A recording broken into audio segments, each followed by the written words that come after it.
안녕하세요, 여러분. 지도 없이 바다를 항해하면 어떻게 될까요? 속도가 빨라도 방향을 잃어버리게 됩니다.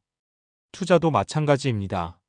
금리가 오르고 내리는 흐름을 미리 알 수 있다면 어떨까요? 우리는 더 이상 뒤쫓지 않고 미리 계획을 세울 수 있습니다. 오늘은 금리 변화에 맞춰 돈을 어떻게 옮겨야 하는지 알려드리겠습니다. 내일 당장 써먹을 수 있는 방법을 준비했으니까요. 1. 투자의 기본 원칙. 자, 먼저 투자할 때 꼭 기억해야 할 세 가지 원칙을 말씀드릴게요. 첫 번째, 방향이 속도보다 중요합니다. 큰 흐름만 맞추면 작은 실수는 별로 중요하지 않아요. 두 번째, 예측하지 말고 신호에 반응하세요. 데이터를 먼저 보고 그 다음에 판단하는 겁니다. 세 번째, 각각의 투자 상품은 역할이 다릅니다. 현금은 안전망이고요. 채권은 안정감을 주고요. 주식은 돈을 불려주고요. 금이나 원자재는 위험할 때 지켜주고요. 부동산은 꾸준한 수익과 물가 상승에 대비해 줍니다. 2. 금리 사이클 4단계 쉽게 이해하기. 금리가 변하는 과정을 4단계로 나누어 설명해 드릴게요. 1단계, 금리가 계속 오르는 시기. 물가가 많이 올라서 한국은행이 금리를 올리는 때입니다. 이때는 현금이나 짧은 기간 채권이 좋아요. 긴 기간 채권이나 주식은 힘들어합니다. 2단계, 금리 인상이 끝나갈 때 물가가 조금씩 안정되기 시작합니다. 경제 상황도 조금씩 나빠지는 신호가 보여요. 긴 기간 채권이 먼저 좋아지기 시작합니다. 주식은 아직 애매해요. 3단계, 금리를 내리기 시작할 때 드디어 한국은행이 금리를 내립니다. 시중에 돈이 많아지기 시작해요. 긴 기간 채권이 먼저 돈을 벌어주고요. 그 다음에 성장주, 작은 회사 주식, 부동산 투자 상품이 따라옵니다. 4단계, 경기가 다시 좋아질 때 실제 경제가 다시 살아나기 시작해요. 원자재나 부동산이 마지막으로 좋아집니다. 하지만 이때부터 다음 금리 인상을 조심해야 해요. 3. 각 단계별로 어떻게 투자할까? 1단계에서는 현금과 짧은 기간 국채를 많이 가지세요. 달러가 강할 때는 해외 투자할 때 환율 위험을 줄이세요. 주식은 생활 필수품 회사나 배당 주는 주식을 조금만 가지세요.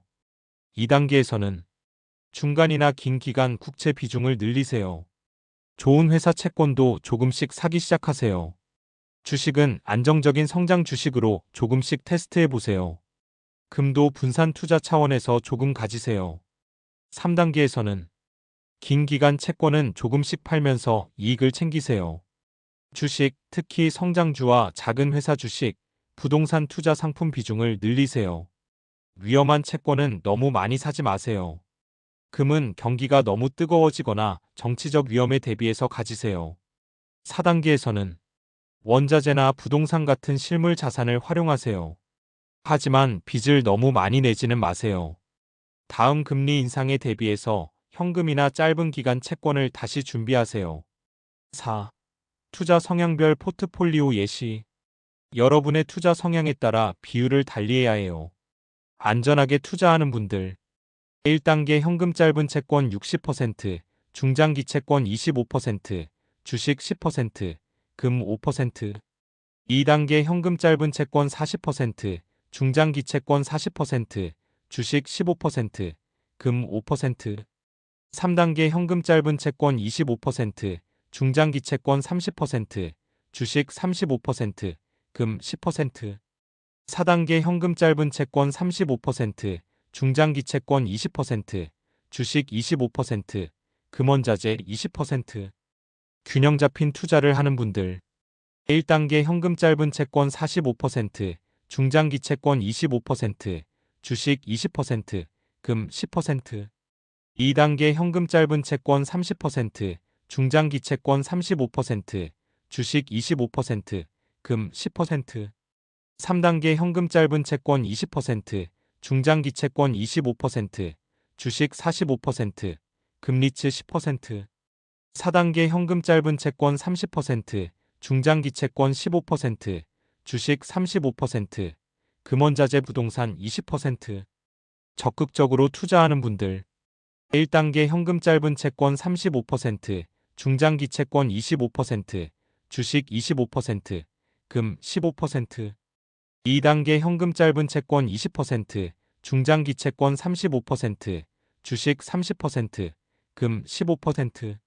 3단계 현금 짧은 채권 15%, 중장기 채권 20%, 주식 55%, 금리츠 10%.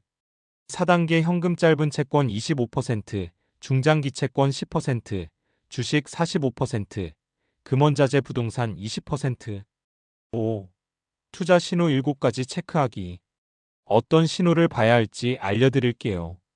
첫 번째, 물가 변화. 전년 같은 달과 비교해서 물가가 떨어지기 시작하면 2단계로 넘어가는 신호예요. 두 번째, 실업률과 취업자 수. 취업이 어려워지면 금리 인하 기대가 커져요. 너무 나빠지면 신용 위험을 조심해야 해요. 세 번째, 경기 지표 PMI. 50보다 높으면 경기가 좋고 낮으면 나쁜 거예요. 이 숫자가 50을 넘나드는 것을 보면 주식 방향을 알 수 있어요. 네 번째, 금리 곡선. 짧은 금리와 긴 금리 차이가 줄어들면 3단계가 시작될 신호예요. 다섯 번째, 한국은행 발언. 데이터를 보고 결정하겠다. 금리가 정점 근처에 있다 같은 말이 나오면 긴 채권을 조금 더 사세요. 여섯 번째, 회사채 위험도. 좋은 회사와 나쁜 회사의 금리 차이가 안정되면 위험한 자산으로 조금씩 넘어가도 돼요. 일곱 번째, 달러 환율. 달러가 약해지면 전 세계적으로 위험 투자를 선호하는 신호예요. 6. 실제로 어떻게 관리할까? 매주 20분만 투자하세요. 물가, 고용, 경기 지표 발표 일정을 확인하세요. 위에서 말한 7가지 신호를 체크하세요. 내 포트폴리오가 목표와 얼마나 다른지 비교해 보세요. 매달 10분만 더 투자하세요. 목표와 5% 이상 차이 나면 조금씩 조정하세요. 긴 채권은 2단계, 3단계에서만 늘리고 4단계에서는 일부 팔아서 이익을 챙기세요. 7. 조심해야 할 함정들. 금리를 내린다고 바로 주식이 오르는 건 아니에요.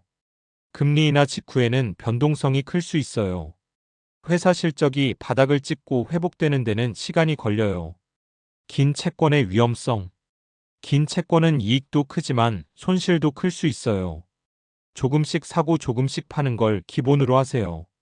부동산은 시간이 걸려요. 정책이나 금리가 바뀌어도 실제 거래에는 시간이 걸려요. 월세 수입, 전세 시장, 대출 규제까지 함께 고려하세요. 빚을 너무 많이 내지 마세요. 사이클을 맞게 판단해도 빚이 너무 많으면 흔들릴 수 있어요. 총 빚이 총 자산의 몇 %인지 미리 정해두세요. 8. 체크리스트로 정리하기. 오늘 확인할 것. 나는 지금 1, 2, 3, 4단계 중 어디에 있다고 생각하는가? 이번 주 할 일. 물가, 고용, 경기 지표 발표 일정 확인. 금리 곡선, 회사채 위험도 기록. 달러 환율 변화 메모. 포트폴리오 점검. 목표 비중과 5% 이상 차이 나는 자산은 조금씩 조정. 기록 남기기. 오늘의 판단 이유와 감정을 4줄로 적어두기. 정보 공유.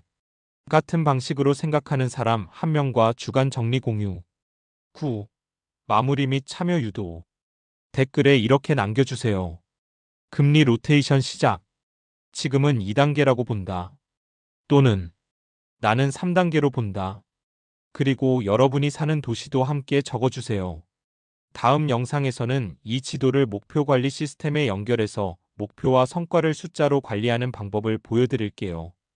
꾸준한 습관이 방향을 만들고 명확한 목표 관리가 속도를 만듭니다. 구독과 좋아요 잊지 마시고 다음 영상에서 만나요.